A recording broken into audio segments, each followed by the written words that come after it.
What's going on YouTube? Masex back with another video, and in today's video we're going to be looking at ESPN's 2024 mock draft. They got some newly released projections, or at least about a week and a half ago at the time I'm recording this. And if you're like me, there's no such thing as a way too early mock draft. I'm addicted to these things. And if you're clicking on this, you most likely are too. And I'm gonna go out on a limb and say that you're probably a football fan as well. So if you're new to this channel, or if you haven't already, go ahead and subscribe. Show your support. It's quick, it's fast, and I deeply appreciate it. But this is gonna be a long video, so I'm not gonna talk any further. We're just gonna hop straight into it. So with all that said, let's get to it.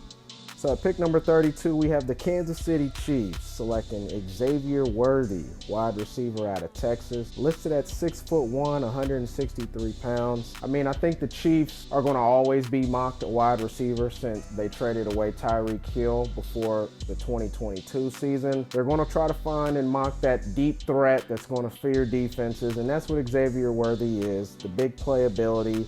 He's rumored to run a 4.2, a lot of hype out of high school, being a former 4-star recruit. Patrick Mahomes wouldn't have a problem with that. I do want to see a little bit more consistency from Xavier Worthy if he's going to warrant a first-round pick. And I definitely like this pick if Xavier Worthy proves that he's worth a first-round grade. With the 31st pick, the Philadelphia Eagles select Javon Bullard, safety out of Georgia. Can we really be surprised that the Eagles are mocked to draft a Georgia player? I mean, half of their team, especially on the defensive end, are Georgia players. Javon Bullard, 5'11", 180. He's really all over the defense for Georgia, but I believe they're projecting him as a safety at the next level. He's very instinctive. He makes plays. He's very aggressive, very physical at the point of attack, very instinctive. Number 30, we have the Cincinnati Bengals selecting Graham Barton, offensive tackle out of Duke, listed at 6'5", 311 pounds. From what I know of Barton, he's definitely a good player. Right now, listed at tackle, I can see him being kicked inside the guard. We all know in the Joe Burrow era, the O-line has always been the topic of discussion, so it makes sense that the Bengals are mocked to draft an offensive lineman. Pick number 29, we have the 49ers selecting Kingsley Suamateo, offensive tackle out of BYU, listed at 6'6", 325 pounds. Transferred to BYU originally from Oregon, and I like Suamateo. He definitely moves good in space. He would be a very good fit in the Shanahan blocking scheme. Trent Williams is also getting older, definitely still an elite all-pro type player, but he's not going to be elite forever. He's not going to play forever, so the pick definitely makes sense. With the 28th pick, the Buffalo Bills select Jeremiah Trotter Jr., linebacker out of Clemson, listed at 6 foot, 230 pounds. Broke out as a sophomore at Clemson, 89 tackles, 6.5 sacks, 2 interceptions. Well-rounded linebacker, very instinctual. You don't see too many linebackers in today's era be drafted in the first round. This shows how special Trotter Jr. is as a talent. I really expect him to make an impact this year in his junior year at Clemson, as well as being a very good NFL prospect. He has a lot of the intangibles that you don't see as often in linebackers. It makes sense for the Bills to draft an elite player like this, especially losing Tremaine Edmonds in free agency this past offseason. I think Trotter Jr. would fit right in. I really love the pick. The 27th pick, the Dallas Cowboys select Jason Marshall Jr., cornerback out of Florida, listed at 6'1", 198 pounds. Now, at the time that ESPN released this mock draft, Trayvon Diggs was still in contract negotiations. I do most likely see the Cowboys going in a different direction. Not to say they wouldn't address cornerback next year, especially with Stephon Gilmore up in age. Most likely he's going to only be there 1 year. You're still going to need another corner on the other side of the field, but that may not be their first priority in the first round next year. Jason Marshall Jr. is a hell of a player. I expect him to ball out for Florida this upcoming season, but I do see the Cowboys addressing other needs next year. All right, we got a string of corners coming off the board. With the 26 picks, the Jacksonville Jaguars select Kamari Lassiter, cornerback out of Georgia, 6 foot, 180 pounds. We know there's going to be several Georgia prospects that's going to be highly touted going into a preseason for good reason, and Kamari Lassiter can definitely ball. Pass defense for the Jaguars is still a need of upgrading, so I can really see someone like Lassiter, his playmaking ability, being selected here with the 26th pick. With the 25th pick, the Detroit Lions select Kalen King, cornerback out of Penn State, listed at 5'11", 188 pounds. Detroit is picking at the 25th slot. That means that they really had a good season. Detroit Lions do have a lot of hype, but that would really be a success for the Lions. Also getting a corner of Kalen King's caliber. I'm a Big Ten guy, so I've watched a lot of Kalen King live. Good ball skills, good ball tracking ability. 3 interceptions, really good. Their 2020 number 3 pick overall, Jeff Okudah, in all regards was a bust, so I understand why they got rid of him. Go ahead, let's get Kalen King, and let's see if he can fill that void in their pass defense. Their defense as a whole, the first half of 2022 was horrible, historically horrible. So I could see, even with the success they're projected to have, them going defense, and Kalen King would be an excellent pick. With the 24th pick, the Baltimore Ravens select Cooper Beebe, guard out of Kansas State, listed at 6'4", 322 pounds. Beebe, from what I know of him now, he's a run blocking specialist. Not sure if he'll be a first-round pick come April. He is one of the best run blockers I know of in the class. I can see why ESPN projects him to the Ravens, though their offense should change in 2023. The Ravens' bread and butter will still be the run game, and Beebe would be an excellent fit in this scheme. And with the 23rd pick, this pick belongs to the Green Bay Packers. So ESPN is projecting that Aaron Rodgers would play the sufficient number of snaps needed for this pick to go to the Green Bay Packers, and the Green Bay Packers select Cameron Kitchens, safety out of Miami, listed at 5'11", 202 pounds. Now, Kitchens is a playmaking, ball-hawking safety, which we just don't see in today's era in the NFL no more. When I was a kid growing up, the safety was one of the most highly touted players on the defense. Ed Reed, Polamalu, Sean Taylor, Bob Sanders, Brian Dawkins. They were a staple of the defense, and they were sometimes the most ball-hawking defensive players on the defense, and Kitchens reminds me of that. And when's the last time we've seen a really great DB come out of Miami, which used to be DBU? Man, 6 interceptions. He has speed, ball skills. He catches the ball like a receiver, and I'm really excited to see him this upcoming season at Miami to see if he can duplicate what he did last year. But he gets me excited. I haven't been this excited for a safety coming out of college since Eric Berry. At pick number 2, we have the LA Chargers selecting Chris Jenkins, defensive tackle out of Michigan, listed at 6'3", 285 pounds. Seems like every year, the last 3-4 years, been mocked some interior defensive lineman. You got Khalil Mack and Bosa on the outside. Chris Jenkins is definitely a projection pick. He flashed a lot of upside last season in a bigger workload. I do want to see if he can live up to those expectations. Kind of undersized there in the middle of the defense, but still a really good projected player. With the 21st pick, we have the Minnesota Vikings selecting Chop Robinson, edge rusher out of Penn State, listed at 6'4", 250 pounds. Definitely has one of the coolest nicknames. Now, Vikings last season, one of the worst defenses. They were always in shootouts because the defense could not stop anybody. Honestly, the last few years, the Vikings defense has drastically got worse. Chop Robinson definitely should fill a void to help that defense next year, because they're probably going to be really bad this year and in a lot of shootouts. At pick number 20, we have the New Orleans Saints drafting Christian Mahogany, guard out of Boston College, listed at 6'3", 335 pounds. Offensive line may be concerned in 2024. They got some pieces on their offensive line heading into free agency, including their 2020 first-round pick, Cesar Ruiz, who hasn't necessarily lived up to the expectations. In my opinion, Christian Mahogany is definitely one of the best guards in this class, best interior offensive lineman in this class. The pick makes sense. Next up at pick number 19, we have the Seahawks selecting Jerzon Newton, defensive tackle out of Illinois, listed at 6'2", 295 pounds. One of my favorite prospects this year. He stayed in the backfield in 2022. 14 tackles for loss, 5.5 sacks. at the defensive tackle position. Like I said, a lot of these Big Ten guys I know very well, especially when they've played against IU. A lot of them have stood out. Seahawks drafting or projected to draft another Illini in the first round like they did this past year with Witherspoon. More of a depth piece at this stage, but Pete Carroll always loves his defensive linemen that can get after the quarterback.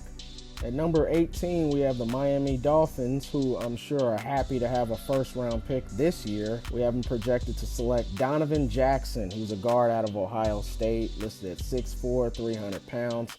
He's a high-floor type guy, maybe the safest interior offensive lineman in next year's class. We'll see if he's drafted this high. Interior offensive line for the Dolphins is a weak spot. It's a place of concern. So I do see why Donovan Jackson will be projected to the Miami Dolphins. At pick number 17, we have the Houston Texans selecting Michael Hall, defensive tackle out of Ohio State. 6'2", 290 pounds is what he's listed at. And it looks like we're on a string of Ohio State players. But Hall is definitely a massive projection pick. I believe he played less than 300 snaps last year in 2022. Mainly played on passing down. Definitely has the talent to warrant a mid-first round pick grade, but he's going to have to really show it if he's going to get picked at pick number 17. He's also going to have to show the ability to play in the run game as well and be that run stopper in the middle of the defensive line. In the limited action, he wreaked havoc in the backfield on passing down plays. With the 16th pick, we have the Denver Broncos selecting JT Tuimoloau, edge rusher out of Ohio State. Listed at 6'4", 272 pounds. Another projection pick. Last year, 3.5 sacks. Showed and displayed his size and strength combination. ESPN's not the only one projecting him to be really dominant this upcoming season. In limited playing time last year, flashed, had some really good games against some really good schools. So I understand why a lot of people are excited about JT, and I am as well. With the 15th pick, the New York Giants are selecting Romeo Odunze, wide receiver out of Washington. Nice size, 6'3", 201 pounds. Odunze jumped off the screen for me the first Washington game I watched last year. I still follow Michael Penix Jr. as he was IU quarterback for several years for us. I was like, who is this dude with the blonde hair? 4.4 speed at 6'3". The Giants have been searching for an X-receiver since OBJ left. 75 catches, 1,145 yards, had 7 touchdowns. He's a really good player, runs solid routes, and a very good deep option. I get why the Giants are being mocked at wide receiver. With the 14th pick, we have the Pittsburgh Steelers selecting Mason Smith, defensive tackle out of LSU, listed at 6'5". 300 pounds. Hands down has one of the best first names in the world. He's a projection pick. Had an ACL injury last year, but was great when he played. Great size, very athletic. So that size adjusted speed, scouts are going to fall in love with off the rip. Cam Hayward will be 35 entering next season. So that is an area of concern in the middle of that defense that you want to project. The dude looks like an NFL player already in Mason Smith. I'm excited to see him bounce back from that injury. I think he's going to wreak havoc. He's probably the best defensive tackle in the nation if he plays up to his potential. With the 13th pick, we have the Atlanta Falcons selecting Braylon Trice, edge rusher out of Washington, listed at 6'4", 256 pounds. I know what, Washington really better make some noise because not just in the first round, but just throughout this draft in 2024, a lot of players are being projected to be NFL draft picks. But Trice is a projection pick as well. He had a ton of pressures last year. Falcons, it seems like forever, have been trying to improve their defensive line. Defense is another area for the Falcons that seems like every year they're towards the bottom half of. A project pick, but if Braylon Trice, once again, as I've said a couple times in this video, if he plays to his potential and continues on that upward trajectory, I see him being a top 15 pick, no doubt. And with the 12th pick, the New England Patriots select tight end Brock Bowers out of Georgia. Now, Brock Bowers, highly touted, listed at 6'4", 230 pounds. Last year, 63 catches, 942 yards, 7 touchdowns as a tight end. I mentioned in my big board from a couple weeks ago Bowers is one of the best tight end prospects you're going to find. He's too big for DBs, too athletic from linebackers. I mean, I've seen him run away from DBs when he has the ball in his hands. The Patriots, we want to mock a tight end to them. As we've known, they've had a very good history with tight ends in the earlier part of the 2010s. It makes sense. Brock Bowers, I expect to be a top 15 pick in next year's draft. I expect him to have another excellent season for Georgia next year. And with the 11th pick, we have the Bears selecting Emeka Egbuka, wide receiver out of Ohio State, 6'1", 205 pounds. I know the Chicago fan base would be really happy about this pick. Seems like they've been begging for a wide receiver to be drafted in the first round forever. Especially in the Justin Fields era, they're looking for more firepower on offense, even after trading for DJ Moore. Probably the best number 2 wide receiver in the college football right now. 74 catches, 10 scores. Egbuka has excellent speed, excellent run after the catch. This would be a match made in heaven. I think he'd fill right in next to DJ Moore at the receiver slot. The fan base in Chicago seems to believe in Justin Fields being that franchise quarterback. Why not get him another firepower weapon to help that offense? And the 10th pick also belongs to the Chicago Bears via the Carolina Panthers trade they made this past year prior to the 2023 draft. And we have the Bears selecting Dallas Turner, edge rusher out of Alabama, listed at 6'4", 240 pounds. Really good player this past year in his sophomore year, 4 sacks, 37 tackles. Good all-around athlete, very athletic, quick, violent hands. Someone I can see wreaking havoc on the edge because of all the potential and athleticism that he has. Chicago definitely could always use more help on that defense. They've lost some players this year, but they've also gained some in free agency. Why not get a blue chip top 10 pick at the edge rusher position next year in 2024? And with the 9th pick, the Las Vegas Raiders select what is the coolest nickname I've ever heard. Kool-Aid McKinstry, defensive back out of Alabama, listed at 6 foot, 188 pounds. Kool-Aid McKinstry is definitely considered to be the best defensive back in the nation. Nice blend of length and speed, has good ball tracking ability, mirrors the receivers very well, also adds some special teams value. Las Vegas definitely has one of the worst pass defenses in the NFL. Still probably will have one of the worst this upcoming season.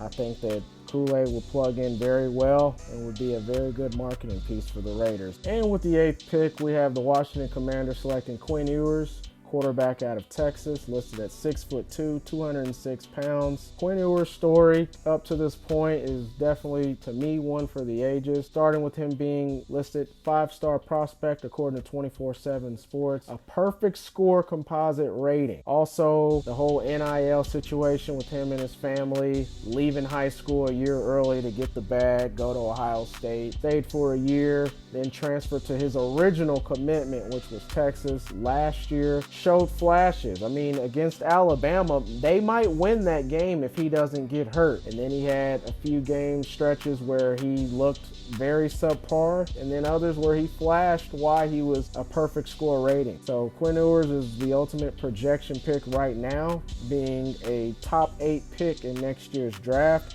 He has the talent, he has the potential. Commanders, as we know, they're not going to be very good this year. Their quarterback position is going to be the biggest need for them. They would be elated if Quinn Ewers balls out and Quinn Ewers is available if they were to be at the 8th pick with all the talent that he possesses. And with the 2nd pick, we have Joe Alt, offensive tackle out of Notre Dame. 6'7", 317 pounds. My favorite offensive lineman in the class. Good athlete, moves very well in space. He can get second level with ease. He's good against twists, stunts. The Green Bay Packers offensive line may need to be retooled. Joe Alt is a great staple to do so. We'll see if Love is the long-term future for the Packers. This could be a quarterback pick too, just depending on how Love plays next year in 2023. I do like Joe Alt. I think he's definitely solidified a top 10 spot, and he's going to only prove that his junior year. With the number 6 pick, Tennessee Titans are selecting J.C. Latham, offensive tackle out of Alabama, selecting an offensive lineman in the first round in back-to-back drafts. In the 23 draft, they selected Peter Skoronski out of Northwestern. It makes sense. The team is still predicated on the run. You want to be able to also protect the quarterback, whether that's Will Levis or Ryan Tannehill. You got DeAndre Hopkins in free agency this past off season. So offensive lineman, I think that J.C. Latham is a safe pick and it makes sense for the team overall.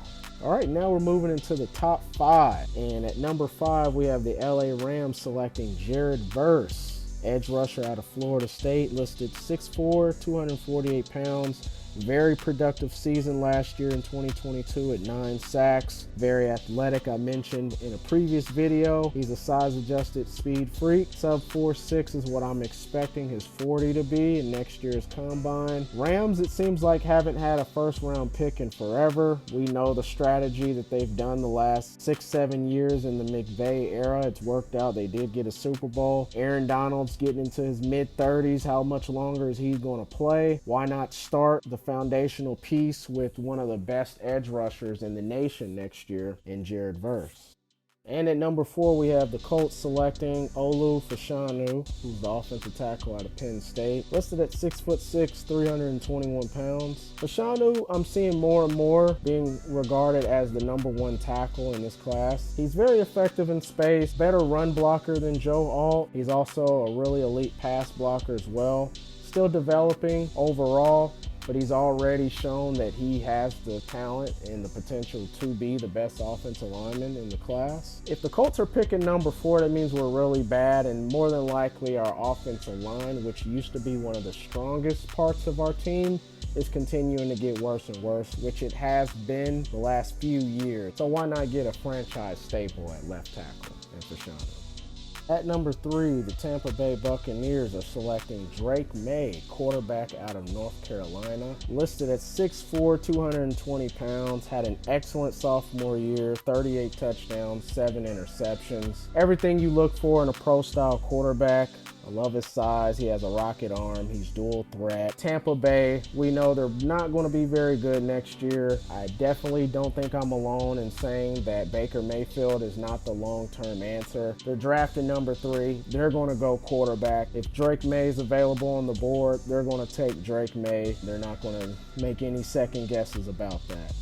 With the 2nd pick in the draft, the Arizona Cardinals via Houston Texans select Marvin Harrison Jr., wide receiver out of Ohio State, listed at 6'3", 210 pounds. We haven't seen a wide receiver being drafted this high since Calvin Johnson back in 2007, and I think Marvin Harrison Jr. is the best wide receiver prospect since Calvin Johnson in 2007. So no, I do not feel this is too high to draft a wide receiver. Marvin Harrison at 6'3", has the size you want to see, projected 4.4 speed, high points to ball, elite body control. Arizona Cardinals could definitely use a playmaker, especially after losing DeAndre Hopkins. This will be a great start for their rebuild overall in Arizona.